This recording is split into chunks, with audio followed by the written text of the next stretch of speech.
Hello everyone. आप सभी का एक बार फिर से स्वागत है इलाइट ई नर्सिंग के डिजिटल प्लेटफॉर्म पे। मैं आशा करता हूँ कि आप सब लोग अच्छे होंगे, आपकी प्रिपरेशन अच्छी चल रही होगी। आज की हमारी क्लास है वो है हाइपर कैलिमा। बहुत ही इंपॉर्टेंट टॉपिक है। इससे पहले अपन ने जो टॉपिक पढ़ा था वो हाइपर कैलिमा था। वो बहुत इंपॉर्टेंट था। एग्जाम में, हर एग्जाम में हाइपर कैलिमा हाइपर कैलिमा से एग्जाम में क्वेश्चन पूछे जाते हैं। तो स्टार्ट करते हैं आज की क्लास। आज का जो हमारा टॉपिक है, हमारा टॉपिक रहने वाला है हाइपर कैलिमा। आज अपन बात करेंगे हाइपर कैलिमा क्या होता है। प्रीवियस क्लास में अपन ने पढ़ा था हाइपोकेली में क्या होता है। वहां पे अपन ने देखा था जो पोटेशियम होता है उसका नॉर्मल लेवल क्या होता है अपनी बॉडी के अंदर। तो नॉर्मल लेवल की बात करें तो 3.5 टू 5.1 मिली इक्विवेलेंट पर लीटर इसका क्या होता है, नॉर्मल लेवल होता है अपनी बॉडी के अंदर। ठीक है। जब इसका लेवल 3.5 से यदि कम हो जाता है तो उसको अपन क्या बोलते हैं, हाइपोकेलिमिया बोलते हैं, जो कि अपन ने प्रीवियस क्लास में पढ़ा है, अच्छे से डिस्कस किया अपन। आज बात करें यदि हाइपर कैलिमिया की बात करें तो इसका लेवल कितना हो जाता है, 5.1 से बढ़ के क्या हो जाता है, ज्यादा हो जाता है। तो उसको अपन क्या बोलते हैं, हाइपर कैलिमिया बोलते हैं। लेवल कितना हो गया, 5.1 से क्या हो गया, ज्यादा हो गया बॉडी के अंदर पोटेशियम का लेवल, तो उसको अपन क्या बोलेंगे, हाइपर कैलिमिया बोलते हैं। अब हम बात करेंगे आज की किस किस वजह से हाइपर कैलिमिया अपन को देखने को मिल सकता है, क्या क्या कॉज हो सकते हैं, क्या क्या इसके किसी क्वेश्चन के अंदर हैवी हाइपर कैलिमिया हो गया तो क्या क्या साइन सिम्टम आ सकते हैं, कैसे अपन इसको असेस कर सकते हैं, कैसे इसको अपन मैनेज कर सकते हैं। ये सारे टॉपिक आप डिस्कस करेंगे। तो अपना आज का जो फर्स्ट इसके अंदर देखेंगे वो है कोज, कि कौन कौन से रीजन है उसकी वजह से क्या होता है हाइपर कैलिमिया आपको देखने को मिल सकता है। तो फर्स्ट यदि कोच की बात करें तो फर्स्ट कोच क्या है, डिक्रीज रीनल एक्सक्रीशन। यदि क्या होता है, जब भी बॉडी से यदि पोटेशियम का किसी भी मिनरल्स का यदि एक्सक्रीशन कम हो जाता है तो उसका लेवल क्या होता है, बॉडी के अंदर बढ़ने लग जाता है। ठीक है। वैसे ही यदि बात करें, यदि पोटेशियम का एक्सक्रीशन क्या हो गया अपनी बॉडी से, क्या हो गया, कम हो गया। यदि पोटेशियम का एक्सक्रीशन अपनी बॉडी से कम हो गया तो वहां पे क्या होगा, जो पोटेशियम है उसका लेवल क्या हो जाएगा, बॉडी के अंदर बढ़ने लग जाएगा। ठीक है। तो पोटेशियम का लेवल यदि बॉडी के अंदर बढ़ेगा तो क्या होगा, बहुत सारे सिम्टम्स आपको देखने को मिलेंगे जो अपन नेक्स्ट पढ़ेंगे। ठीक है। तो एक्सक्रीशन कम हो गया, ठीक है, उसका आउटपुट कम हो गया। ठीक है। पोटेशियम को बॉडी से आउटपुट कम हो गया तो बॉडी के अंदर क्या होगा, उसका एक्युमुलेशन होने लग जाएगा और जो सीरम पोटेशियम लेवल है वो क्या हो जाएगा, बढ़ जाएगा। नेक्स्ट यदि बात करें, नेक्स्ट जो इसका कोज क्या हो सकता है, रेपिड पोटेशियम इन्फ्यूजन। अपन ने प्रीवियस क्लास में पढ़ा, जब भी किसी पेशेंट को क्या होता है, हाइपोकैलेमिया होता है, तो अपन क्या करते हैं, पेशेंट को पोटेशियम का इन्फ्यूजन देते हैं। ठीक है। अब यदि रैपिड इन्फ्यूजन दे रहे हैं, बार बार कंटिन्यू अपन इसको इन्फ्यूजन दे रहे हैं, तो उस वजह से क्या हो सकता है, जो पोटेशियम का लेवल है वो क्या हो सकता है, बढ़ सकता है। ठीक है। अपन ने ध्यान नहीं दिया, अपन ने क्या किया, रैपिड इन्फ्यूजन अपन पोटेशियम को दे रहे हैं, रैपिड कंटिन्यू दे रहे हैं, तो उस वजह से क्या हो सकता है, जो पोटेशियम का लेवल है बॉडी के अंदर क्या हो सकता है, इंक्रीज हो सकता है। उस कंडीशन में क्या बोलते हैं, हाइपर कैलिमिया बोलते हैं। ठीक है। नेक्स्ट बात करें, डिक्रीज एल्डोस्टेरोन। यदि बात करें एल्डोस्टेरोन की तो प्रीवियस क्लास में मैंने बताया था कि जो एल्डोस्टेरोन है वो क्या करता है, वो सोडियम का, वाटर का रिटेंशन करवाता है अपनी बॉडी के अंदर, पोटेशियम का एक्सक्रीशन करवाता है। ठीक है। अब यदि इसका लेवल डिक्रीज हो गया तो जो एक्सक्रीशन है, जो एक्सक्रीशन है पोटेशियम का वो क्या हो गया, डिक्रीज हो गया। अब पोटेशियम का एक्सक्रीशन डिक्रीज हो गया तो ये क्या कोज कराएगा, ये हाइपर कैलिमिया कोज कराएगा। ठीक है। जब किसी पेशेंट के अंदर एल्डोस्टेरोन का लेवल कम हो जाता है तो एल्डोस्टेरोन क्या कराता है, जो अपना पोटेशियम है उसको क्या करेगा, बॉडी से आउट करने का काम करता है। ठीक है। एक्सक्रीशन कराने का काम करता है। यदि पोटेशियम, अब एल्डोस्टेरोन का यदि लेवल कम हो गया तो क्या होगा, जो पोटेशियम है इसका लेवल क्या हो जाएगा, बॉडी के अंदर बढ़ जाएगा। ठीक है। आ गया समझ सबको। नेक्स्ट बात करें, नेक्स्ट बहुत सारी जो ड्रग्स हैं वो अपन पढ़ेंगे। उन ड्रग्स की वजह से क्या आपको देखने को मिल सकता है, हाइपर कैलिमिया देखने को मिल सकता है। ड्रग्स की बात करें, ड्रग्स लाइक केसीएल। तो केसीएल क्या होता है, केसीएल डायरेक्ट एक पोटेशियम का सोर्स होता है। यदि किसी पेशेंट के अंदर अपन केसीएल दे रहे हैं, यदि किसी पेशेंट को केसीएल दे रहे हैं तो केसीएल की वजह से डायरेक्टली क्या हो सकता है, जो पोटेशियम है उसका लेवल क्या हो सकता है, बढ़ सकता है। ठीक है। नेक्स्ट बात करें हिपेरिन की। हिपेरिन क्या करता है, हिपेरिन क्यों पोटेशियम का लेवल बढ़ा जाता है, हिपेरिन तो क्या हो, एक एंटीकोआगुलेंट होती है। तो हिपेरिन अपनी बॉडी के अंदर पोटेशियम का लेवल क्यों बढ़ाता है, तो हिपेरिन की बात करें तो हिपेरिन क्या करता है, हिपेरिन अपनी बॉडी में क्या करेगा, जो अपना एड्रिनल ग्लैंड है, जो एड्रिनल कोर्टेक्स है उसको क्या करेगा, सप्रेस कर देगा। ये क्या कर देगा, सप्रेस कर देगा। जब एड्रिनल कोर्टेक्स सप्रेस हो गया तो क्या हो गया, डायरेक्टली अपना एल्डोस्टेरोन क्या हो गया, ये क्या हो गया, डिक्रीज हो गया। अब एल्डोस्टेरोन यदि डिक्रीज हो गया तो क्या हो गया, तो ऑक्सीडेशन है पोटेशियम का, वो क्या हो गया, डिक्रीज हो गया। अब पोटेशियम ऑक्सीडेशन डिक्रीज हो गया तो कौन सी कंडीशन डेवलप होगी,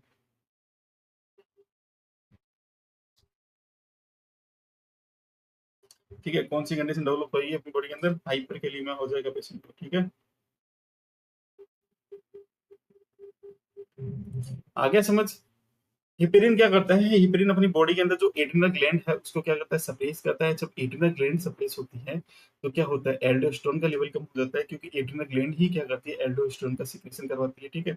अब एल्डोस्टेरोन का लेवल कम हो गया तो क्या हो गया, जो ऑक्सीडेशन है पोटेशियम का वो कम हो जाएगा। पोटेशियम ऑक्सीडेशन कम हो गया तो वहां पे क्या देखने को मिलेगा अपने को, हाइपरकेलिमिया देखने को मिलेगा, ठीक है। आ गया सबको समझ। नेक्स्ट यदि बात करें, नेक्स्ट जो अपनी ड्रग है वो है एसीई इनहिबिटर। एसीई इनहिबिटर कैसे पोटेशियम का लेवल कम कराती है, पोटेशियम का लेवल बढ़ाती है, सॉरी, ठीक है। तो एसीई इनहिबिटर क्या करती है, अपन जब भी कभी रास सिस्टम पढ़ते हैं तो उसके अंदर एक वर्ड पढ़ते हैं, वो होता है एंजियोटेंसिन, ठीक है। तो एसीई इनहिबिटर क्या करती है, जो अपना एंजियोटेंसिन होता है, सेकंड होता है, इसको क्या कर देती है, ब्लॉक कर देती है। जब एंजियोटेंसिन 2 ब्लॉक हो गया तो क्या होगा, अपनी बॉडी के अंदर फिर से क्या होगा, एल्डोस्टेरोन ही बनेगा, ठीक है। अपन जब भी रास सिस्टम पढ़ेंगे तो उसके अंदर अपन अच्छे से angiotensin first, angiotensin second, renin, ये सारी कंडीशन अपन डिस्कस करेंगे, ठीक है। जब भी एंजियोटेंसिन का लेवल कम हो जाता है, इसका लेवल क्या हो जाता है, डिक्रीज हो जाता है, तो फिर से क्या हो गया, जो एल्डोस्टेरोन है उसका लेवल क्या होता है, डायरेक्टली क्या हो गया, कम हो गया। अब एल्डोस्टेरोन का यदि लेवल फिर से कम हो गया तो क्या कंडीशन होगी, जो एक्सक्रीशन है पोटेशियम का वो क्या हो जाएगा, कम हो जाएगा। जब एक्सक्रीशन यदि कम हो गया तो क्या हो जाएगा, हाइपरकेलेमिया की कंडीशन डेवलप हो जाएगी, ठीक है। आ गया सबको समझ। ऐसी ही इनहिबिटर क्यों कराता है पोटेशियम का लेवल हाई, ठीक है। नेक्स्ट यदि बात करें, नेक्स्ट जो अपनी ड्रग्स है वो है एनएसएआईडी। एनएसएआईडी कैसे कराती है, किसी पेशेंट को एनएसएआईडी चल रही है, ठीक है, एनएसएआईडी ड्रग कैसे पोटेशियम का लेवल हाई कराती है, तो जो एनएसएआईडी ड्रग है ये क्या कराती है, जो प्रोस्टाग्लैंडिन अपन पढ़ते हैं इसके लेवल को क्या कर देती है, डिक्रीज कर देती है। और वो प्रोस्टाग्लैंडिन निकलता है कहाँ से, है किडनी से निकलता है। कहाँ से निकलता है, किडनी से निकलता है। यदि प्रोस्टाग्लैंडिन का लेवल कम हो गया तो प्रोस्टाग्लैंडिन किस में हेल्प करता है, एल्डोस्टेरोन में। तो ये भी क्या कराएगा, जो एल्डोस्टेरोन है इसका लेवल क्या करा देगा, डिक्रीज करा देगा। अब एल्डोस्टेरोन फिर से कम हो गया, एल्डोस्टेरोन फिर से कम हो गया तो सेम कंडीशन वही डेवलप होगी, जो पोटेशियम है उसका एक्सक्रीशन कम हो जाएगा। पोटेशियम का एक्सक्रीशन कम हो गया तो क्या हो गया, हाइपरकेलेमिया हो गया, ठीक है, सिंपल सा है। ओके, नेक्स्ट बात करते हैं। नेक्स्ट जो अपनी ड्रग है वो है बीटा ब्लोकर। बीटा ब्लोकर क्या है, बीटा ब्लोकर क्या कराती है, कि ऐसा क्या कराती है कि उसके कारण क्या हो जाता है, हाइपरकेलेमिया हो जाता है। तो बीटा ब्लोकर ड्रग क्या कराती है, बीटा ब्लोकर अपनी बॉडी के अंदर जो रेनिन है, जो कहाँ से सिक्रेट होता है, किडनी से सिक्रेट होता है, इस रेनिन की लेवल को क्या कर देती है, डिक्रीज कर देता है। अब रेनिन यदि नहीं होगा, रेनिन का लेवल डिक्रीज हो गया तो पूरा रास सिस्टम ही ठप हो गया, ठीक है, पूरा रास सिस्टम ही खत्म हो गया। रास सिस्टम यदि खत्म हो गया तो क्या होगा, सेम वही कंडीशन, जो एल्डोस्टेरोन है उसका लेवल फिर से नहीं देखने को मिलेगा, एल्डोस्टेरोन फिर से कम है, तो जो पोटेशियम है उसका एक्सेशन क्या हो गया, कम हो गया, ठीक है। तो रास सिस्टम अपन एक नेक्स्ट एक एक क्लास में पढ़ेंगे अच्छे से, रास सिस्टम क्या होता है, जिसके अंदर रेनिंग का क्या काम होता है, एंजियोटेंसिन क्या करता है, ठीक है, ये सारी चीजें अपन पढ़ेंगे, एल्डोस्टेरोन कैसे बनता है, ठीक है। ओके, नेक्स्ट यदि बात करें, नेक्स्ट जो अपना कोच है उसकी बात करें तो वो है potassium sparing diuretic. Potassium sparing diuretic जैसे मैंने प्रीवियस क्लास में पढ़ाई थी, जो स्पाइरोलेक्टोन पढ़ते हैं अपन, स्पाइरोलेक्टोन पढ़ते हैं। तो पोटेशियम स्पेरिंग डायरेटिक क्या कराती है, पोटेशियम को क्या कराती है, प्रिवेंट कराती है एक्सक्रीशन, ठीक है। बहुत सारे जो डायरेटिक्स अपन पढ़ते हैं जैसे फ्लूसामाइड हो गया, वो क्या कराती है, पोटेशियम का एक्सक्रीशन बढ़ा देती है। उस वजह से क्या होता है, हाइपोकेलेमिया देखने को मिलता है। लेकिन जो पोटेशियम स्पेरिंग डायरेटिक होते हैं, जो स्पाइरोलेक्टोन होते हैं, जैसे एग्जांपल के तौर पे देखें, तो ये क्या करते हैं, जो पोटेशियम है उसका क्या कराते हैं, प्रिवेंट कराते हैं, ठीक है, उसका एक्सीलेशन को बचा के रखती है, एक्सीलेशन नहीं होने देती। उसकी वजह से क्या हो सकता है, जो पोटेशियम है उसका लेवल क्या हो जाता है, हाई हो जाता है, ठीक है। नेक्स्ट बात करें एसिडोसिस। तो एसिडोसिस मैंने जैसे बताया कि जब भी किसी पेशेंट में पीएच यदि बढ़ती है, पीएच यदि कम होती है या बढ़ती है, तो पोटेशियम का लेवल क्या होगा, पोटेशियम का लेवल हाई होगा। दोनों एक दूसरे के उल्टे होते हैं, ठीक है। जब भी एसिडोसिस बढ़ेगा तो क्या होगा, जब भी पेशेंट के अंदर पीएच कम होगी तो क्या होगा, पोटेशियम का लेवल बढ़ेगा। जब भी पीएच कम होती है पोटेशियम का लेवल बढ़ता है, जब पीएच ज्यादा होती है पोटेशियम का लेवल कम होता है। ठीक है, आ गया समझ। तो जब पेशेंट को एसिडोसिस होगा तो एसिडोसिस वाली कंडीशन में आपको क्या देखने को मिलेगा, पीएच अपनी कम हो गई, पोटेशियम अपना क्या हो गया, ज्यादा हो गया। ठीक है, दोनों एक दूसरे के क्या होते हैं, उल्टे होते हैं। ठीक है, नेक्स्ट बात करें सेल इंजरी। यदि सेल इंजरी की बात करें, जब भी किसी पेशेंट में सेल इंजरी होती है, जैसे अपन कीमोथेरेपी वगैरह रेडियोथेरेपी देते हैं, तो वहां पे क्या होता है, सेल की इंजरी होती है, सेल लाइसिस होती है। जब सेल लाइसिस होती है तो पोटेशियम कहाँ रहता है, पोटेशियम मोस्टली अपन को जो देखने को मिलता है वो कहाँ देखने को, 98% जो पोटेशियम है वो अपन को कहाँ देखने को मिलता है, वो सेल के अंदर देखने को मिलता है। 2% है वो क्या देखने को मिलता है, एक्स्ट्रा सेलुलर देखने को मिलता है। आगे समझ। तो जब भी किसी पेशेंट की सेल इंजरी होती है तो पेशेंट से क्या होगा, सेल से क्या पोटेशियम निकलेगा, पोटेशियम निकलेगा तो वहां से क्या होगा, हाइपर कैलीमिया हो जाएगा।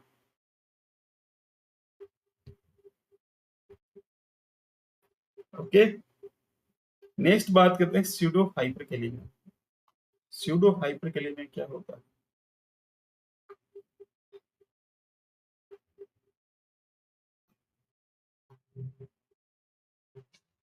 बात करते हैं pseudo hyper kalaemia. Pseudo hyper kalaemia एक सिंपल, स्यूडो हाइपर कैलीमिया में क्या होता है, स्यूडो हाइपर कैलीमिया होता है एक तरीके से, सूडो का मतलब होता है झूठा। स्यूडो को यदि हिंदी में समझें, स्यूडो का मतलब होता है झूठा। क्योंकि इस कंडीशन में क्या होता है, एक्चुअल में जो हाइपरकेलिमिया, एक्चुअल में जो पोटेशियम का लेवल है वो बढ़ा हुआ नहीं होता। कोई भी अपन को वहां पे ईसीजी चेंजेस नहीं देखने को मिलेगी, कोई भी अपन को साइन सिम्टम देखने को नहीं मिलेंगे। तो ये एक टाइप से क्या होता है, एक तरह से झूठा, झूठ मूठ के क्या हो गया, पोटेशियम का लेवल बढ़ गया। तो इसके अंदर क्या होता है, नॉर्मली ये कहाँ देखने को मिलता है, जब भी किसी पेशेंट का अपन क्या करते हैं, ब्लड सैंपल लेते हैं तो वहां पे क्या लगाते हैं, टोनिक्यूट लगाते हैं। टोनिक्यूट लगाते हैं, यदि लंबे टाइम तक अपन टोनिक्यूट लगाते हैं तो क्या होता है, लंबे लॉन्ग टाइम तक अपन क्या करते हैं, लॉन्ग टाइम तक अपन क्या करते हैं, टोनिक्यूट लगाते हैं, तो वहां पे अपन क्या देखने को मिलेगा, जो अपनी सेल्स हैं वहाँ वो क्या होंगे, हाइपोक्सिक सेल हो जाएंगे, क्योंकि आगे ब्लड सप्लाई होएगा नहीं तो क्या होगा, हाइपोक्सिक हो गई। हाइपोक्सिक सेल होती हैं तो क्या होता है, जो सेल्स हैं वो क्या रिलीज करेंगे, पोटेशियम का रिलीज करेंगे। ठीक है, सेल्स का थोड़ा बहुत डिस्ट्रक्शन देखने को मिलेगा और वहाँ पे क्या पोटेशियम देखने को मिलेगा। ठीक है, थोड़ा बहुत। तो उस वजह से क्या हो सकता है, वहाँ पे जो पोटेशियम सीरम जो अपन सैंपल ले रहे हैं उसके अंदर क्या हो सकता है, जो पोटेशियम का लेवल हाई देखने को मिल सकता है। ठीक है, तो ये क्या है, यदि इसकी नॉर्मली यदि कंप्लीटली अपन ईसीजी या और साइन सिम्टम देखें तो हम कोई साइन सिम्टम वहां देखने को नहीं मिलेगा, क्योंकि ये तो नॉर्मल जब ब्लड सैंपलिंग ले रहे हैं, जब अपन क्या करते हैं, जब ब्लड सैंपल लेते हैं उस दौरान क्या होता है, थोड़ी बहुत क्या हो सकता है, जो टोर्निक्यूट की वजह से क्या होता है, जो सेल है उसका डिस्ट्रक्शन हो सकता है, उस सेल के डिस्ट्रक्शन की वजह से क्या हो सकता है, वहाँ पे जो पोटेशियम है उसका लेवल थोड़ा बहुत ज्यादा देखने को मिल सकता है। ठीक है, तो ये नॉर्मली वैसे एक्चुअल में जो सीरम पोटेशियम लेवल हाई नहीं होता है इसके अंदर। ठीक है, तो ये थे सारे कोजेज की, बहुत सारे जो कोजेज होते हैं उनकी वजह से क्या हो सकता है, हाइपरकेलेमिया देखने को मिल सकता है। अपने बहुत सारे कोज डिस्कस किए थे। ठीक है, नेक्स्ट बात करते हैं, नेक्स्ट जो अपना टॉपिक है इसके अंदर हाइपरकेलेमिया के अंदर नेक्स्ट पढ़ेंगे वो है क्लिनिकल फीचर्स ऑफ हाइपरकेलेमिया। किसी पेशेंट को भी हाइपरकेलेमिया हो जाता है तो उसमें कौन कौन से क्लिनिकल फीचर्स हमको देखने को मिलते हैं।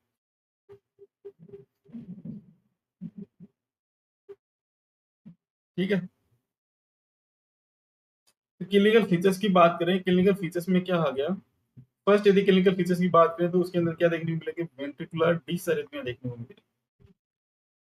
ठीक है, वेंट्रिकुलर डिसअरिथमिया अपन को देखने को मिल सकता है, मसल्स वीकनेस अपने को वहां पे देखने को मिल सकती है, पैरालिसिस देखने को मिल सकता है और नोजिया एंड डायरिया देखने को मिल सकता है। तो इन कंडीशंस की बात करूं, क्योंकि जो पोटेशियम है, पोटेशियम मोस्टली कहाँ रहता है, सेल के अंदर रहता है।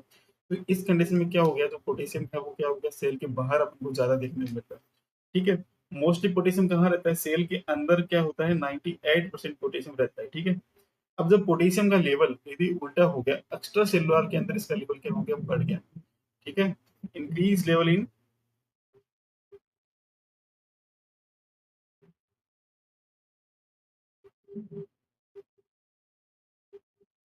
जब एक्स्ट्रा सेलुलर के अंदर इसका लेवल बढ़ गया तो क्या होगा, जो मसल्स का जो कॉन्ट्रेक्शन है, जो सेल्स का कॉन्ट्रेक्शन है, जो रीपोलाइजेशन है, जो डीपोलाइजेशन है, उसके अंदर क्या देखने को मिलेगी, इरेगुलरिटीज देखने को मिलेगी। उन इरेगुलरिटीज की वजह से जो हार्ट की मसल्स हैं, जो हार्ट का जो वेंट्रिकल्स है उसकी मसल्स हैं, उसके अंदर आपको क्या देखने को मिलेगा, जो रिपोलराइजेशन है, डीपोलराइजेशन है, उसके अंदर इरेगुलरिटी देखने को मिलेगी और वहाँ पे आपको क्या देखने को मिल सकता है, बीटी देखने को मिल सकता है, बीएफ देखने को मिल सकता है। ठीक है? वेंट्रिकुलर डिसअरेंजमेंट अपने को देखने को मिल सकता है। वेंट्रिकुलर टैकीकार्डिया, वेंट्रिकुलर फिब्रिलेशन अपने को देखने को मिल सकता है। ठीक है? आगे समझो। मसल्स वीकनेस में भी यही होता है, जो मसल्स का जो कॉन्ट्रैक्शन है वो प्रॉपर तरीके से हो नहीं पाएगा, उस वजह से क्या होगा, वहाँ पे वीकनेस देखने को मिलेगी। और यदि मसल्स वीकनेस है उसकी वजह से अपन क्या देखने को मिलता है, पैरालाइसिस देखने को मिल सकता है। ठीक है? आगे समझ। तो सारी कंडीशन में यही होता है, जो इसका रिपोलराइजेशन डीपोलराइजेशन हमको क्या हो जाता है, अफेक्ट हो जाता है कंप्लीटली। ठीक है? उस वजह से अपन को बहुत सारे जो साइन सिम्टम है वो अपन को वहाँ पे देखने को मिलते हैं। ठीक है? नेक्स्ट बात करते हैं, नेक्स्ट जो अपना टॉपिक है उसकी बात करते हैं, वो है असेसमेंट। असेसमेंट के अंदर अपन क्या कर सकते हैं, पेशेंट का एबीसी करा सकते हैं। एबीसी के अंदर अपन चेक कर सकते हैं, पेशेंट को एसिडोसिस वगैरह चेक कर सकते हैं। नेक्स्ट अपन ब्लड टेस्ट करा सकते हैं। ठीक है? इसके अंदर अपन एसिडोसिस देख सकते हैं, पीएच देख सकते हैं, ब्लड टेस्ट करा सकते हैं। इनमें क्या कर सकते हैं, जो ब्लड टेस्ट या एबीसी में क्या कर सकते हैं, जो अपन पोटेशियम का लेवल है वो चेक कर सकते हैं। पोटेशियम का जो एक्चुअल लेवल है वो चेक कर सकते हैं। नेक्स्ट बात करते हैं ईसीजी के अंदर अपन क्या चेंजमेंट देखने मिलेंगे। तो ईसीजी देख के अपन असेसमेंट कर सकते हैं, या ईसीजी को अपन साइन सिम्टम के अंदर भी इंक्लूड कर सकते हैं कि कौन कौन से साइन सिम्टम ईसीजी में देखने को मिलते हैं। तो बात करते हैं ईसीजी के अंदर आपको क्या क्या चेंजमेंट देखने को मिलते हैं। तो नॉर्मली बात करते हैं, ये अपनी क्या है, पी वेव है, ये क्या है, क्यू है, ये है आर है, ये एस है, ये टी है। ठीक है? जब अपन ने हाइपोकेलिमिया पढ़ा तो हाइपोकेलिमिया में अपन ने एक अलग से वेव देखने को मिली जिसको बोलते हैं यू वेव। जो यू वेव अपन को देखने को मिली वो यहाँ देखने को नहीं मिलेगी। ठीक है? इस कंडीशन में जो यू वेव है वो नहीं देखने को मिलेगी। ठीक है? हाइपोकेलिमिया के अंदर ही जो यू वेव है वो अपने को देखने को मिलती है। इस कंडीशन में जो अपने को जो पीआर इंटरवल है, जो अपना पीआर इंटरवल है वो क्या है, वो अपने को वाइड देखने को मिलेगा। ठीक है?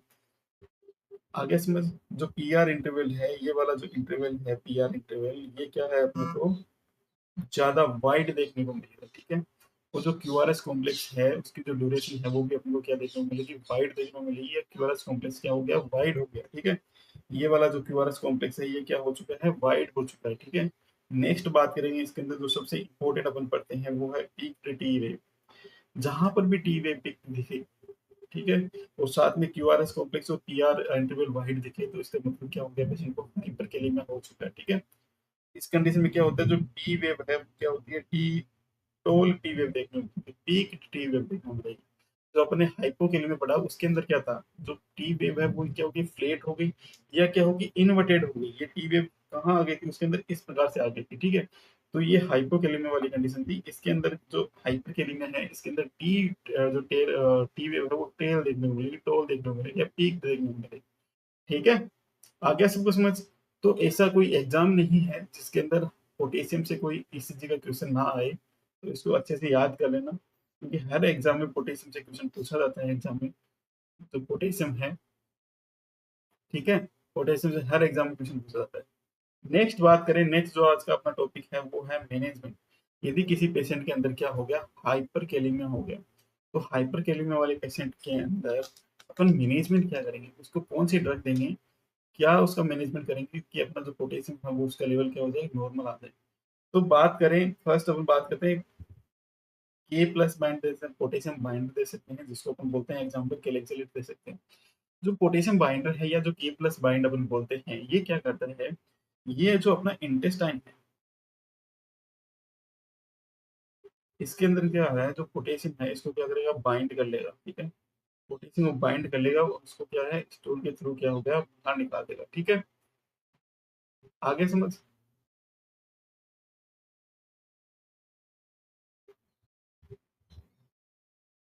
के प्लस बाइंड या जो केलेक्चुलेट है वो क्या करता है, जो अपना पोटेशियम है उसको क्या करेगा, इंटेस्टाइन के अंदर उसको अपने से बाइंड करेगा, और बाइंड करके क्या हो रहा है, स्टूल के थ्रू बाहर निकाल देगा। ठीक है? तो एक्सक्रीशन क्या हो गया, पोटेशियम बढ़ गया, तो उस वजह से क्या देखने को मिल सकता है, जो पोटेशियम लेवल है वो कम देखने को मिल सकता है।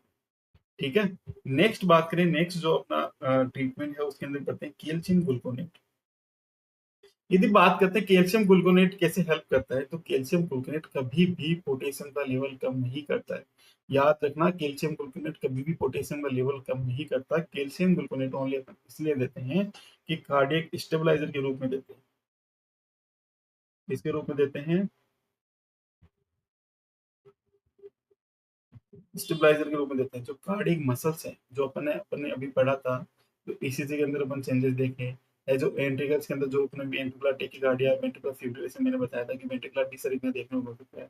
तो जो कैल्शियम ग्लूकोनेट है, ये जो जो कार्डियक मसल्स है उसको क्या करता है, ओनली स्टेबलाइज करता है, ठीक है, ना कि पोटेशियम का लेवल कम करता है, ठीक है। नेक्स्ट बात करें, नेक्स्ट जो अपन ड्रग दे सकते हैं उसको सोडा बाइकार्ब दे सकते हैं या सोडियम बाइकार्बोनेट दे सकते हैं। तो सोडियम बाइकार्बोनेट की बात करें, सोडियम बाइकार्बोनेट क्या करते हैं, नॉर्मली तो किसी पेशेंट के अंदर एसिडोसिस हो रहा है, जो एसिड बेस बैलेंस है यदि वो इरेगुलर हो रहा है तो उसको प्रिवेंट, उसके लिए अपन क्या कर सकते हैं, सोडियम बाइकार्बोनेट दे सकते हैं, ठीक है। इसको ट्रीट करने के लिए अपन सोडा बाइकार्बोनेट सोडियम बाइकार्बोनेट दे सकते हैं। और बात करें सोडियम बाइकार्बोनेट को और किस में हेल्प करता है, ये क्या करता है, जो पोटेशियम है, जो अपना पोटेशियम है उसको क्या करेगा, ये क्या करेगा, जो इस पोटेशियम को क्या करेगा, सेल के अंदर लेके जाएगा, ठीक है। पोटेशियम किस में हेल्प करेगा, एक्स्ट्रा सेलुलर से इंट्रा सेलुलर के अंदर क्या करेगा, जो पोटेशियम उसका क्या करेगा, ट्रांसफर करेगा, ठीक है। एक्स्ट्रा सेलुलर, यहाँ पोटेशियम बहुत सारा पोटेशियम है, मान लो सीरम के अंदर, एक्स्ट्रा सेलुलर के अंदर, ये क्या करेगा, सेल के अंदर लेके जाएगा उसको, ठीक है। आगे समझ। नेक्स्ट बात करते हैं नेक्स्ट मैनेजमेंट की, नेक्स्ट जो अपने ड्रग है, नेक्स्ट जो अपना ट्रीटमेंट है वो क्या होगा, ग्लूकोज विद इंसुलिन। यदि ग्लूकोज विद इंसुलिन की बात करें तो ग्लूकोज विद इंसुलिन कैसे हेल्प करता है अपनी बॉडी के अंदर, तो इंसुलिन क्या करता है, इंसुलिन सेम जैसे मैंने बताया, जो सोडियम बाइकार्बोनेट क्या करता है, पोटेशियम बाहर से अंदर करता है, वैसे ही इंसुलिन क्या करता है, पोटेशियम क्या करेगा, सेल के अंदर लेके जाएगा, ठीक है। जो एक्स्ट्रा सेलुलर पोटेशियम है उसको क्या करेगा, ये सेल के अंदर लेके जाएगा, ठीक है, सेल के अंदर लेके जाएगा, ठीक है।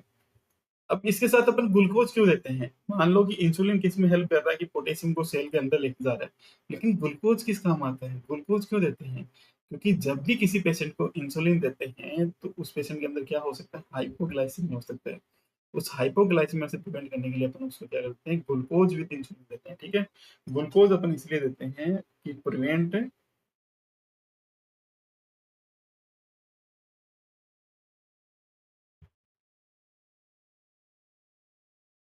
हाइपोग्लाइसेमिया से प्रिवेंट करने के लिए अपन क्या करते हैं, उसको ग्लूकोज देते हैं। क्योंकि इंसुलिन क्या कराती है, यदि डायरेक्ट इंसुलिन देंगे तो हाइपोग्लाइसेमिया करा सकती है, ठीक है, ग्लूकोज का लेवल कम करा सकती है। तो अपन उसको ग्लूकोज विद इंसुलिन देते हैं। इंसुलिन क्या करेगा, पोटेशियम को बाहर से अंदर करेगा, ठीक है, एक तो पोटेशियम का लेवल कम करेगा और जो ग्लूकोज है उसका लेवल को भी क्या करेगा, मेंटेन करके रखेगा। आगे समझ। नेक्स्ट बात करते हैं, नेक्स्ट जो अपना है वो है डायबिटिक्स। अपन पेशेंट को डायबिटिक्स क्यों देते हैं, डायबिटिक्स क्यों देते हैं, क्योंकि जैसे मैंने बताया कि जो डायबिटिक्स क्या करते हैं, जो अपने फ्रूसमाइड अपन ने पढ़ी, तो ये डायबिटिक्स क्या करते हैं, ये डायबिटिक्स जो अपना पोटेशियम है उसके एक्सप्रेशन को क्या करते हैं, बढ़ा देते हैं। एक मैंने बताई पोटेशियम स्पेयरिंग ड्रग होती है, वो क्या करती हैं, जैसे स्पाइरोलेक्टोन, वो क्या करते हैं, पोटेशियम को बाहर जाने से बचाती हैं। और जो डायरेटिक ड्रग है, जो फ्रूसामाइड है, वो क्या करता है, वो पोटेशियम के लेवल को क्या करता है, कम कराता है, वो पोटेशियम का एक्सप्रेशन बढ़ा देता है, ठीक है। ये डायरेटिक्स ड्रग क्या करेंगे, पोटेशियम को बॉडी से आउट करने में हेल्प करेंगे, उसका एक्सप्रेशन बढ़ा देंगे, ठीक है। तो डायरेटिक्स पेशेंट को दे सकते हैं, ठीक है। नेक्स्ट बात करें beta two agonist. Beta two agonist जिसके अंदर बोलते हैं साल्बुटामोल। नॉर्मली यदि बात करें साल्बुटामोल की, ये अपन किसमें देते हैं, नॉर्मली ये अपन सीओपीडी के पेशेंट में दे सकते हैं या अस्थमा के पेशेंट में दे सकते हैं, ठीक है। सीओपीडी में दे सकते हैं या अस्थमा के कंडीशन में अपन यूज करते हैं। लेकिन यहाँ पे बात करूँ कि जो बीटा टू एगोनिस्ट है वो क्या करती है, वो सेम कंडीशन करती है, ये भी क्या करती है, जो एक्स्ट्रा सेलुलर जो पोस्टेशियम है, जो कहाँ है, एक्स्ट्रा सेलुलर के अंदर, इसको क्या करती है, इसको क्या करती है, इंट्रा सेलुलर के अंदर लेके जाती है, ठीक है। तो सालबुटामोल भी क्या करेगी, नॉर्मली तो अपन सीओपीडी अस्थमा में यूज करते हैं, यहाँ पे क्या करेगी, जो अपना पोटेशियम है उसको क्या करेगी, एक्स्ट्रा सेलुलर से इंट्रा सेलुलर के अंदर शिफ्टिंग में हेल्प करती है, ठीक है। तो आगे सबको समझ, तो ये सारा मैनेजमेंट था। बहुत सारे अपन मैनेजमेंट अपन ने देखा, के प्लस बाइंड दे सकते हैं, calcium gluconate, sodium bicarbonate, glucose with insulin, diuretics, beta two agonist, ठीक है। तो ये सारी क्या करती है, पोटेशियम का लेवल कम करने में हेल्प करती है, ठीक है। तो आज का टॉपिक यहीं तक था। इसके अंदर आपने पढ़ा हाइपरकेलिमिया। हाइपरकेलिमिया में जो ईसीजी है वो इम्पोर्टेंट है, ईसीजी बहुत बार एग्जाम में पूछी जाती है, ठीक है। वैसे तो पूरा हाइपरकेलिमिया या हाइपोकेलिमिया केलिमिया जो पोटेशियम है पूरा ही कंप्लीटली क्या है इम्पोर्टेंट है, कहीं से भी क्वेश्चन आ जाता है, ठीक है। तो आज की क्लास यहीं तक, मिलते हैं एक नेक्स्ट टॉपिक के साथ, एक नेक्स्ट क्लास के साथ, ठीक है। मैं आशा करता हूँ कि आप सभी लोगों को क्लास अच्छी लगी होगी, ठीक है। यदि क्लास पे नए हो तो चैनल को सब्सक्राइब करें और अपने दोस्तों को क्लास शेयर करें, ठीक है।